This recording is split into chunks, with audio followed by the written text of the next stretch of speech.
በስመ አብ ወወልድ ወመንፈስ ቅዱስ አሃዱ አምላክ አሜን። ይህ ድምጽ የሚሰማችሁ ሁሉ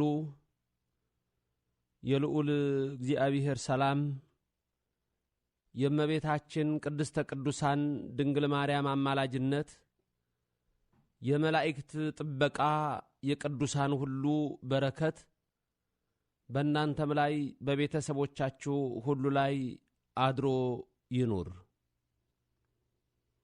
ረድኤተ እግዚአብሔርን አጋዥ በማድረግ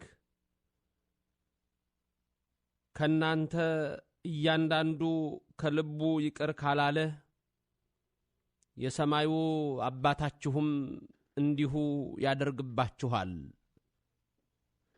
በሚል ኃይለ ቃል የዕለቱን ትምህርት እንሰማለን። አምላካችን መንፈስ ቅዱስ ምስጢሩን ጥበቡን ማስተዋሉን ሁሉ ይግለጽልን።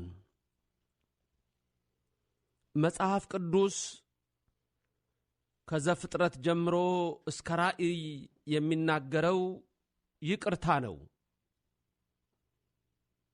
የሰው ልጅ በሕይወት ዘመኑ ሲኖር ሊኖርበት የሚገባው ዕዳ ሊኖርባት የሚገባው ዕዳ ፍቅር ብቻ ነው። ዛሬ ምድራችን ትታወካለች። ጠብ ነግሷል። ጦርነት ቆሟል። በሁሉም ላይ ተሰልፏል። እርስ በርስ ሰላም የለም። ጌታ በማቴዎስ ወንጌል ምዕራፍ 24 ላይ እንደተናገረ ይህ ዘመን የመጨረሻው ነውና ሕዝብ በሕዝብ ላይ መንግሥትም በመንግሥት ላይ ይነሳልና እነሆ በልዩ ልዩ ስፍራ የጦርን ወሬ ትሰማላችሁ፣ ትሰሙም ዘንድ ግድ ነው። ተጠበቁ፣ አትደንግጡ ይላል። እውነት ነው። መካከለኛው ምስራቅ ሰላም የለውም። አፍሪካ ይታመሳል። ብዙዎች በጭንቀት ውስጥ ናቸው። እናቶች ያለቅሳሉ፣ አዛውንቶችም ቆዝመው ያነባሉ። ሕፃናት ያለቅሳሉ፣ እንደዛችን እንደ ራሔል ያነባሉ። ሄሮድስ 144,000 ሕፃናትን በገደለ ጊዜ ያኔም በግብጽ በነበረች የስምዖን ሚስት ራሔል ላይ እንደደረሰው መከራ ድምፅ በራማ ተሰምቷልና ራሔል አለቀሰች፣ እንባዋንም ረጨች። ዛሬም ብዙዎች ያለቅሳሉ። ሰላም ከምድር ስለሌለ፣ ሰላም ከሰው ልጆች ስለራቀ የዓለም መሪዎች ይሰበሰባሉ።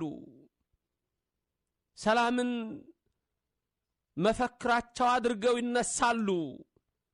ቁጭ ብለው ስለ ጦርነት ይፈርማሉ።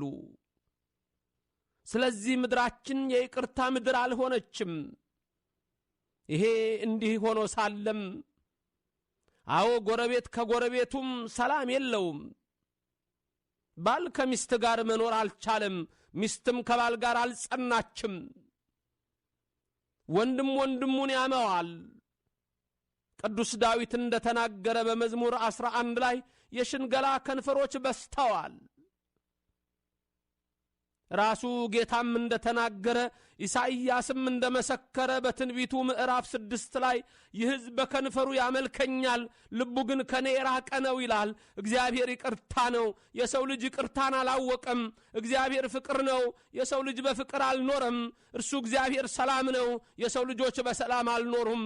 ነቢዩ ምን ነበር ያለው? በምዕራፍ 9 ላይ ኢሳይያስ ቁጥር 6 ላይ ሕፃን ተሰጠን ወንድ ልጅም ስሙም ድንቅ መካር ኃያል አምላክ ነው። የሰላም አለቃ የዘላለም አባት አለ። ይሄን ባለመቀበሏ ዓለም በጭንቀት ውስጥ ናት። የሰላሙን አለቃ ባለመቀበሏ በጦርነት ውስጥ ናት።